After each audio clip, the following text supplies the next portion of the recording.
نے بہت ہی خوبصورت انداز میں تقریر پیش کر رہے تھے۔ اب اس کے بعد میں دعوت دیتا ہوں محمد عباس کو کہ وہ آج اور تلاوت قرآن موضوع پر تقریر پیش کریں۔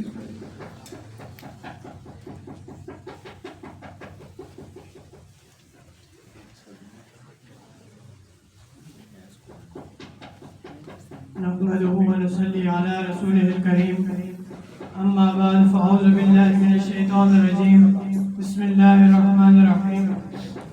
سازہ کرام اور میرے ہم اختر ساتھیوں، السلام علیکم ورحمۃ اللہ وبرکاتہ۔ آج مجھے جس موضوع پر لفظ کشائی کا موقع ملا ہے وہ ہے تلاوت قرآن کے آداب۔ لفظ قرآن قرات سے بنا ہے جس کے معنی پڑھنے کے ہیں۔ قرآن و حدیث میں اس کتاب الہی کی تلاوت پر بہت زور دیا گیا ہے۔ اللہ تعالیٰ نے فرمایا اقرؤوا ما تیسر من القرآن، تو جتنا آسانی سے ہو سکے اس سے پڑھ لیا کرو۔ حدیث میں بھی تلاوت قرآن کریم کی بڑی فضیلت بیان ہوئی ہے اور تلاوت پر مداوت کی گئی ہے۔ ایک حدیث میں ہے کہ میری امت کی سب سے افضل عبادت تلاوت قرآن کریم ہے۔ تلاوت کا بہت زیادہ ثواب ہے۔ حدیث میں ہے جو شخص قرآن کا ایک حرف تلاوت کرے گا اسے 10 نیکیوں کا ثواب ملے گا۔ آپ صلی اللہ علیہ وسلم نے اسی حدیث میں ارشاد فرمایا الف لام میم ایک حرف نہیں بلکہ الف ایک حرف، لام ایک حرف اور میم ایک اور حرف ہے، اس لیے اسے عام کتابوں کی طرح نہیں پڑھا جاتا۔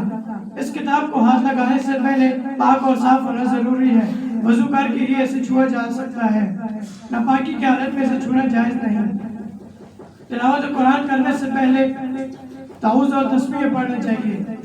بسم اللہ پڑھنے کا حکم حدیث میں ہے کہ کوئی بھی اہم کام جو اللہ تعالیٰ کا نام لے کر شروع نہ کیا جائے برکت سے خالی ہوتا ہے۔ قرآن کریم کی تلاوت کرنے میں زبر زیر اور پیش کی بڑی احتیاط کرنی چاہیے، کیونکہ زبر زیر کے فرق سے معنی کچھ سے کچھ ہو جاتے ہیں، بلکہ بہت سے ایسے مقامات ہیں جہاں حرکت کی تبدیلی سے معنی اس قدر بدل جاتے ہیں کہ نوبت کفر و شرک تک پہنچ جاتی ہے۔ تلاوت چاہے تھوڑی ہی کی جائے لیکن اچھی طرح اور باقاعدگی کے ساتھ کرنی چاہیے۔